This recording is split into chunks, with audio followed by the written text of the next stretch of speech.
우리는 매일매일 선택을 합니다. 그렇죠? 오늘 수요 예배를 올 것인지 말 것인지도 선택을 합니다.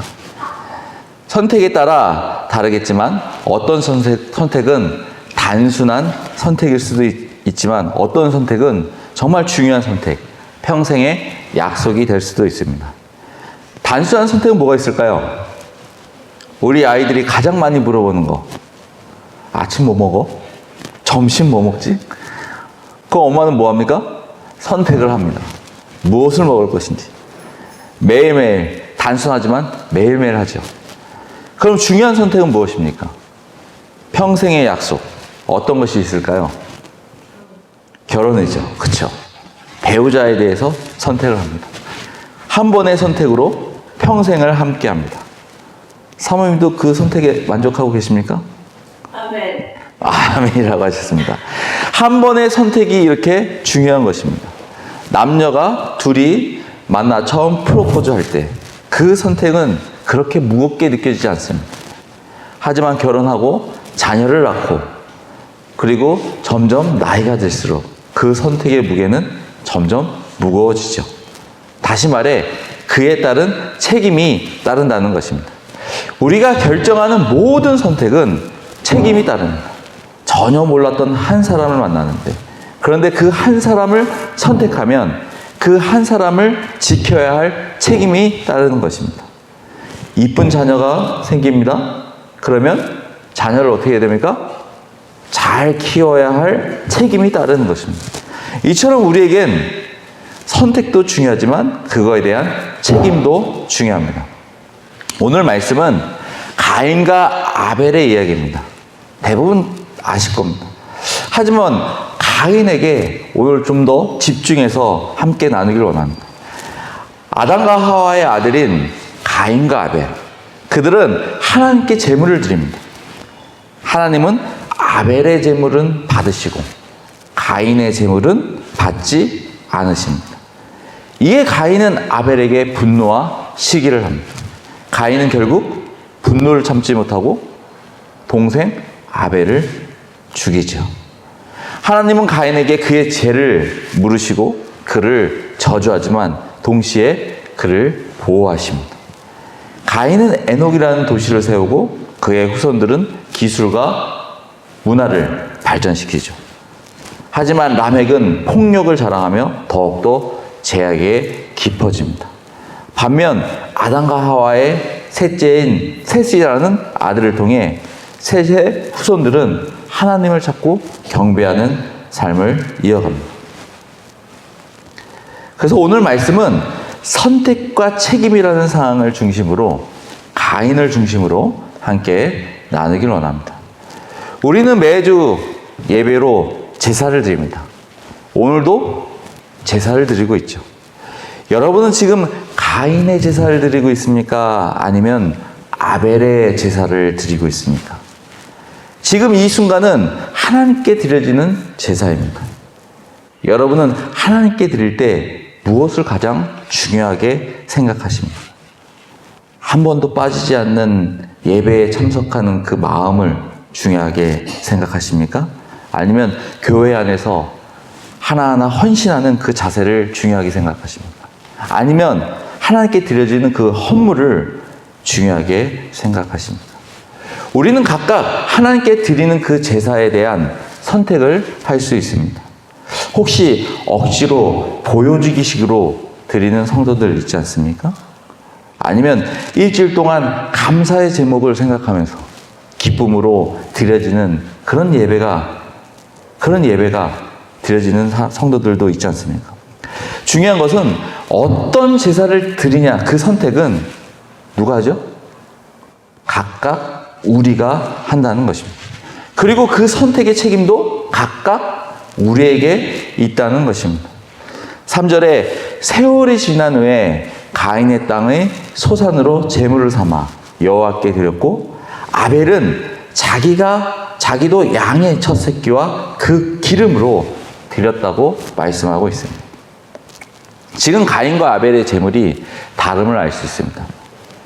가인은 땅의 수산, 그 제물을 여호와께 드렸고 아벨은 양의 첫 새끼와 기름을 드렸습니다. 제물에 어떤 차이가 있나요? 있죠. 보여지는 거에 차이가 있습니다. 가인은 땅의 곡식을 제물로 드렸습니다. 가인은 구별되어진 곡식이 아니라 수확된 곡물 중에 일부를 하나님께 드렸습니다. 어떻게 보면 양으로 보거나 돈으로 보았을 때 가인이 아벨보다 더 많이 드렸다고 얘기할 수도 있습니다. 하지만 하나님은 가인의 제물을 받지 않으십니다. 하나님은 외면을 보시는 것이 아니라 내면을 보셨기 때문입니다. 그럼 아벨은 어떻게 되었습니까? 아벨은 양의 첫 새끼와 그의 기름을 하나님께 바쳤습니다. 이는 최고의 것, 구별된 것을 하나님께 드린 것입니다. 아벨은 정성과 믿음을 다해 제물을 드렸습니다. 결국 하나님은 어떤 제물을 선택하십니까? 아벨의 제물을 받으십니다. 여호와께서 아벨과 그 제물을 연락하셨으나 가인과 그 제물을 연락하지 아니하신지라. 우리가 어떤 제물을 드릴 것인지 선택할 수 있지만 하나님도 각각 제물에 따라 구별하신다는 것입니다. 여러분이 드려지는 그 예배, 누구를 위해 드리는 것입니까? 하나님께 드려지는 것입니다. 그럼 하나님께서 받으셔야 하는데 여러분이 드려지는 예배, 하나님이 기뻐하시는 예배입니까? 아니면 나 자신의 만족을 채우기 위해 나 자신을 기뻐하는 예배를 드리고 있습니까? 가인의 제사처럼 외적으로 드려지는 예배입니까? 아니면 아벨처럼 내적으로 마음으로 드려지는 예배입니까? 중요한 것은 우리의 바른 선택, 우리의 마음이 드려져야 한다는 것입니다. 바로 우리의 선택, 그 선택으로 인해 또한 책임이 따른다는 것입니다. 하나님이 가인의 제사를 받지 않으신 후 가인에게 분노를 다스리라고 죄를 경계하라고 경고하십니다. 가인이 심히 분노하여 안색이 변하니 여호와께서 가인에게 이르시되 내가 분하여함은 어찌미요 안색이 변함은 어찌미요. 하나님은 가인의 마음을 보셨습니다. 가인의 분노와 시기심을 보았죠. 그래서 하나님은 가인에게 직접 물어보십니다. 어찌하여 내가 화를 내느냐? 얼굴빛이 달라지는 까닭이 무엇이냐? 지금 가인은 하나님의 선택에 대한 불만을 가지고 있습니다. 그 불만으로 아벨에게 분노와 시기를 하고 있죠. 우리의 삶도 이런 경우가 많지 않나요? 나보다 더 잘 되거나 내가 아닌 다른 사람이 누구에게 칭찬을 받았을 때 겉으로는 아닌 척하지만 속으로는 그를 시기하고 분노하지 않고 있나요? 내가 쟤보다 좀 더 나은데, 내가 쟤보다 더 잘하는데 왜 나를 선택하지 않고 쟤를 선택했지? 나는 그런 생각으로 처음에는 선택한 사람에게 불만을 가지지만 점점 그 분노가 커지면서 주변 사람들에게 아니면 그들에게 오히려 시기와 분노를 하지 않냐는 것입니다. 지금 가인의 분노와 시기를 아시는 그 하나님이 미리 경고를 하신 것입니다. 내가 선을 행하면 어찌 낯을 들지 못하겠느냐? 내가 올바른 일을 하였다면 어찌하여 얼굴빛이 달라지냐? 선을 행치 아니하면 제가 문에 엎드리니 내가 올바르지 못한 일을 하였으니 제가 너의 문에 도사리고 앉았니. 제 손은 내게 있으나 너는 죄를 다스릴지니라. 너를 지배하려고 한다. 너는 그 죄를 잘 다스리라고 지금 말씀하고 있습니다. 우리는 하나님의 말씀을 통해 지금까지 많은 경고를 들었습니다. 오늘도 어떻게 바른 선택과 책임을 지는지에 대해 함께 나누고 있죠. 어떻게 보면 하나님의 경고일 수 있습니다. 어떻습니까? 하나님의 경고를 잘 지키고 있습니까? 아마 동국교회 여러분들은 잘 지키라고 믿습니다. 하지만 가인은 하나님의 경고에 순종하지 않았습니다. 그는 하나님의 경고와 자신의 분노와 시기 중 무엇을 선택했죠? 자신의 분노와 시기를 선택합니다. 결국 가인이 아벨을 어떻게 합니까? 8절에 가인이 그 아우 아벨에게 고하니라. 그들이 들에 있을 때 가인이 그 아우 아벨을 쳐 죽이니라. 가인은 자신의 분노와 시기 때문에 인류 최초의 살인자가 됩니다. 선택 뒤에는 무엇이 따르죠? 책임이 따릅니다. 그런데 가인은 아벨을 죽이고 나서 어떤 행동을 합니까? 동생을 죽인 살인에 대해 책임지려고 하지 않고 하나님께 거짓을 말합니다. 9절에 여호와께서 가인에게 이르시되 내 아우 아벨이 어디 있느냐? 그가 가로되 내가 알지 못하나이다. 내가 내 아우를 지키는 자니까. 오히려 하나님께 물어봅니다. 하나님이 가인에게 내 아우 아벨이 어디 있느냐라고 물었을 때 하나님이 아벨의 그 죽음에 대해서 모르고 계셨을까요? 아니죠. 알고 계셨습니다. 어떻게 보면 하나님이 아벨의 죽음에 대해 몰라서 묻은 것이 아니라 아시면서 그 물어본 것은 가인의 양심을 일깨우고 그에게 스스로 죄를 인정할 기회를 주신 것입니다. 아담에게도 선악과를 먹었느냐? 라고 묻는 것처럼 기회를 준 것이죠. 그런데 가인은 하나님께 진실과 거짓, 그 중에 어떤 것을 선택합니까? 거짓을 선택합니다.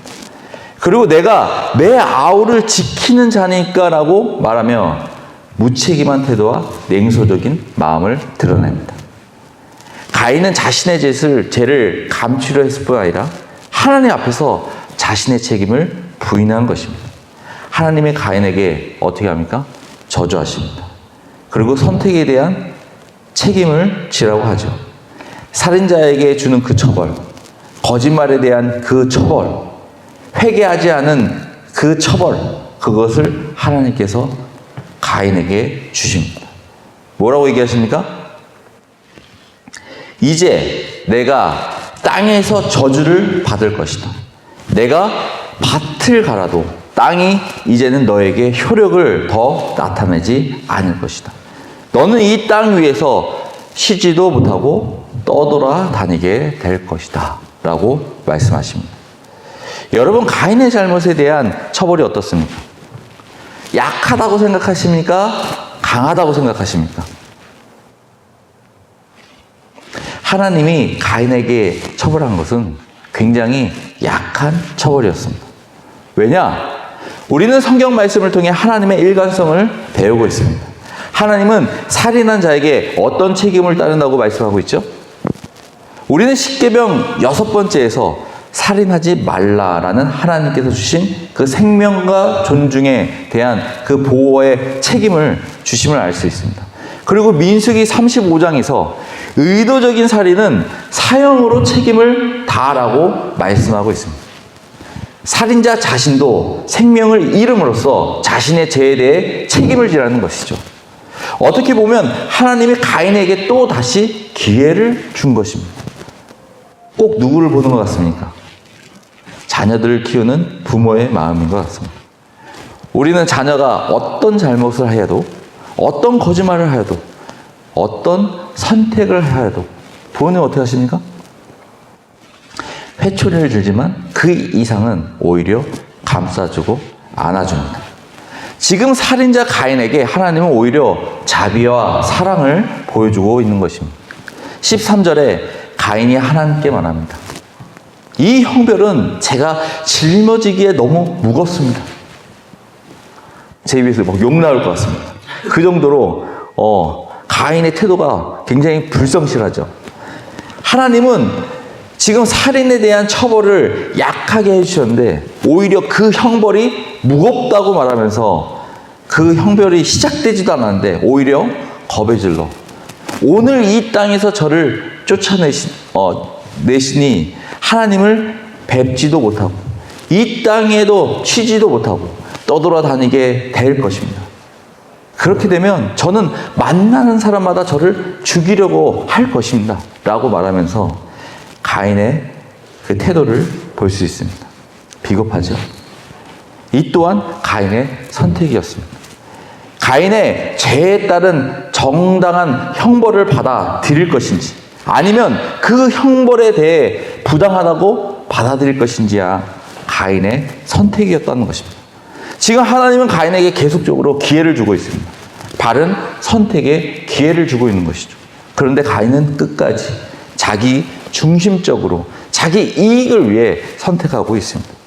그리고 그 선택에 대한 책임은 오히려 지지 않으려고 하는 그의 모습을 우리는 보게 됩니다. 여러분들, 믿음의 눈으로 바라봤을 때 가인이 불쌍하지 않습니까? 우리의 신앙으로 봤을 때 가인의 모습은 불쌍하지 않습니다. 하나님이 계속적으로 지금 기회를 반복해서 주고 있는데 그의 선택은 점점 하나님과 멀어지고 있는 그의 모습을 보게 됩니다.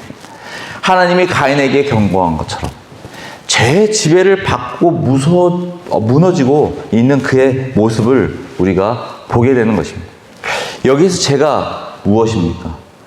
잘못된 선택. 바로 불순종이지 않습니까? 만약에 여기 우리 착한 예랑이와 하영이가 있지만 이 정도까지 기회를 주어졌는데 그래도 계속적으로 잘못된 선택과 불순종을 한다. 그럼 부모 입장에서 어떻게 하시겠습니까? 아마 저에게 그 대답을 물어본다면 저는 그냥 대답하지 않을 것 같습니다. 더 대답할 필요가 없다는 것이죠. 자녀에 대한 그 마음에 그 힘듦이 더 이상 대답하지 못한 저의 모습을 보게 될 것입니다. 그런데 하나님은 어떻게 하십니까? 15절에 하나님께서 가인에게 말씀하십니다. 그렇지 않다. 가인을 죽이는 자는 7 갑절로 벌을 받을 것이다 라고 지금 말씀하고 있죠. 그리고 가인이 확신을 가질 수 있도록 가인에게 표를 찍어주십니다. 그 누구도 그를 죽이지 못하게 하신 것이죠. 하나님의 사랑에 대해 정말 놀랍지 않습니까? 하나님의 사랑에 절로 찬양과 영광을 돌려야 한다는 생각이 들지 않습니까? 어떻게 보면 지금 가인의 그 죄악된 모습에서 하나님의 이 약속은 축복일 수 있습니다. 하나님이 이렇게까지 하면서 그 다음은 어떻게 살아야 하겠냐라고 지금 계속적으로 얘기하고 있는 것입니다. 하나님께 잘 순종하고 잘 섬겨야 한다고 지금 계속적으로 말하고 있죠. 하지만 가인의 선택은 계속적으로 잘못된 선택을 하고 있습니다. 17절에 가인은 무엇을 합니까? 도시를 세웁니다. 뭐 도시 세울 수 있죠. 그런데 이 부분에 대해서 문제가 있습니다. 여기에서는 가인의 또 선택을 볼 수 있습니다. 분명히 하나님이 가인에게 어떤 처벌을 하셨나요? 너는 이 땅 위에서 쉬지도 못하고 떠돌아다니게 될 것이다 라고 얘기하셨습니다. 경고하셨습니다. 명령하신 것이죠. 바로 유람자가 될 것이라고 벌을 내리신 것입니다. 유람자의 모습은 무엇입니까? 고정된 거처 없이 이곳저곳 떠돌며 다니는 사람입니다. 안정된 삶을 살지 못하고 끊임없이 이동해야 하는 삶을 사는 것이죠. 하지만 가인은 어떤 선택을 합니까? 도시를 세우고 그곳에 정착합니다. 가인은 유람자 하나님께 순종하는 것이 아니라 오히려 도시 사람처럼 하나님께 불순종하며 도시에 정착하는 그 선택을 했다는 것입니다. 하나님에게 그에게 많은 기회를 주었는데 아직도 정신을 못 차렸죠. 이렇게 자기 중심적인 생각, 재성이 강해지면 그 누구의 말도, 그 충고도, 경고도, 심판도 들리지 않음을 우리가 볼 수 있습니다. 만약 가인이 유람자의 생활을 했다면 어떻게 됐을까요? 유람자에게 끊임없이 이동하다 보면 불안정한 삶을 살게 될 것입니다. 삶의 불안정함과 고독함, 소외감을 느끼면서 누구를 찾게 될까요? 하나님을 찾게 될 것입니다. 그리고 고정된 목적이나 방향 없이 방황하다 보니 어디로 가야 하는지 하나님께 구하게 될 것입니다. 우리는 방랑자의 삶을 출애굽, 광야 생활을 통해서 볼 수 있습니다. 그곳은 순종과 믿음에 대한 훈련 장소였습니다. 그곳은 하나님의 공급과 보호하심을 체험하는 체험 장소였습니다. 믿음의 장소였죠. 그곳은 교만을 막고 자기의 분노와 시기, 거짓을 내려놓는 겸손의 장소였다는 것입니다. 가인이 마지막 선택을 잘했다면 어떻게 됐을까요? 아마 그의 후손들이 극심한 제약에 빠지지 않았을 것입니다. 왜냐? 유람자의 삶을 살면서 하나님을 더 알게 되고 가인의 잘못된 선택이, 그의 불순종이 이렇게 큰 책임을 져야 한다는 것을 바로 몸으로 체험합니다. 그들이 하나님을 더 의지하게 되었을 것이기 때문입니다. 그들이 하나님을 더 바라보게 되었을 것이기 때문이죠. 하지만 가인은 마지막에 그 선택을 자기 중심적인 하나님에 대한 불순종으로 그의 도시 안에서 무슨 일을 합니까? 제약의 문화를 형성하게 됩니다. 그 제약의 문화는 지금까지 우리에게 대단한 영향을 주고 있죠. 무엇입니까? 20절에 아단은 아발을 낳았는데 그는 장막을 치고 살면서 짐승을 치는 사람의 조상이 됩니다. 목축업이 시작된 것이죠. 야발은 인간 문명 발달의 일환으로 새로운 경제활동, 유목을 창시한 인물입니다. 유목활동은 재산을 축적하고 부의 형성을 상징합니다. 고대 사회에서 가족은 부의 중요한 원천이었고 이를 통해 계층이 나눠지기 시작하죠. 현대 사회에서는 부의 축적, 바로 돈이 중요한 사회적 문제로 되기 시작합니다. 소수의 부의 집중은 극심한 경제적 불평등을 초래하고 이는 탐욕과 이기심으로 많은 사람들을 어렵게 하죠. 21절에 그의 아우의 이름은 유발인데 유발은 수금을 타고 통소를 부는 모든 사람의 조상이 되었더라. 음악의 창시자 바로 유발입니다.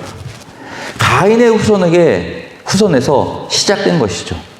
음악은 원래 하나님의 창조 질서 안에서 인간에게 주어진 선물입니다. 바로 예배나 찬양의 도구로 활동되었죠. 하지만 현대 사회에서 음악과 예술이 얼마나 타락하고 때때로 비도덕적이고 영적으로 해로운 그 목적으로 사용됨을 우리가 볼 수 있습니다. 현대 대중문화에서 음악, 영화, 드라마 모든 미디어는 성적 타락과 폭력, 약물 사용 등의 메시지를 담고 있습니다. 또 도덕적인 혼란을 초래하고 있죠. 그래서 사람을 우상화하거나 지나친 몰입은 그 대상에 대해 나도 모르게 하나님보다 더 그를 사랑하게 됩니다. 이를 통해 쾌락과 자극에 지나치게 빠져 제약된 삶을 살게 되는 것이죠. 그리고 더 큰 위험은 영적 공허함과 혼란을 받게 됩니다. 많은 작품에서 절망과 혼돈과 도덕적 상대주의를 강조하고 있기 때문에 나의 삶에 부정적인 영향을 미치고 있다는 것이죠. 그리고 그 제약된 가치관을 심어줘 폭력, 성적 타락, 물질주의 등 제약된 가치들이 예술을 통해 미화되거나 그 모습들을 우리가 드러내고 있는 것을 보게 됩니다. 또 한 가지, 예배의 음악조차도 상업화되면서 본질을 잃어가며 경건함을 잃어버리고 하나님을 찬양하기보다는 음악적 성취나 예술적 표현에 집중하면서 예배의 목적이 하나님 중심에 벗어나 자기 중심성, 자기 만족으로 변질되고 있다는 것입니다. 굉장히 위험하죠. 바로 가인의 후손, 가인의 그 잘못된 그 한 가지의 그 선택으로 인해 그의 후손들의 그 문화의 그 변화를 우리가 볼 수 있습니다. 또 22절에 또한 셀라는 두발간이라는 아들을 낳았고 그는 굴이나 새를 가지고 온갖 기구를 만드는 사람이었다. 바로 두발간이는 금속 세공 기술을 발명한 최초의 인물입니다. 금속 세공. 인간사에서 가장 큰 발전을 가져온 가장 중요한 요소죠. 어디에서 두드러지게 나타납니까? 바로 전쟁에서 두드러지게 나타납니다. 싸우는 무기가 어떤 금속이냐에 따라 전쟁의 승패가 달라지죠. 결국 금속은 전쟁과 폭력, 인간의 탐욕을 확대시키는데 가장 큰 도구로 사용됩니다. 지금 세계는 전쟁으로 혼란스럽습니다. 우리나라도 전쟁 중이죠. 최근 이스라엘도 주변국들과 전쟁을 시작했습니다. 그들이 가지고 있는 무기, 핵무기, 생화학무기, 드론 무기, 여러 가지 무기들이 인류의 안전을 위협하고 큰 제약으로 작용되고 있다는 것입니다. 이러한 무기들은 전쟁과 파괴를 일으키고 수많은 생명을 앗아가는데 사용되고 있고 기술의 남용은 인간의 사회에 심각한 문제를 일으키고 있다는 것입니다. 바로 이런 무기들이 발전되면서 인간 사이의 탐욕과 불평등을 심화시키고 부의 집중과 빈부 차이가 확대되면서 결국 현대 기술이 인간에게 엄청난 능력을 부여했지만 동시에 인간이 스스로를 하나님과 같은 그런 존재로 만드는 바로 교만으로 이어지는 지금 그런 사회가 되었다는 것입니다. 23절에 라멕의 아내들은 내가 말할 때에 귀를 기울이라.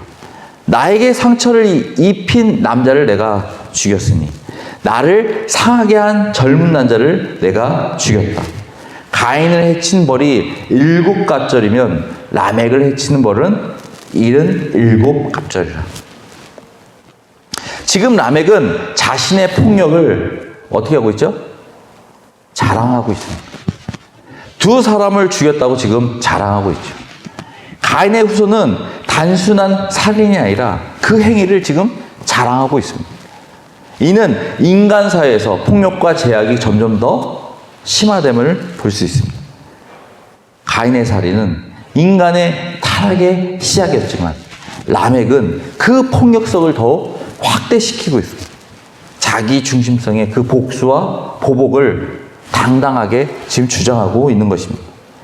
그리고 하나님이 두려워하는 가인에게 7갑절로 벌을 받을 것이라고 약속하셨는데 라멕은 지금 하나님이 얘기하시지 않았는데 라멕을 죽이면 77갑절을 벌을 받을 것이라고 자기 중심성, 스스로 자기 해석으로 말하고 있는 것입니다.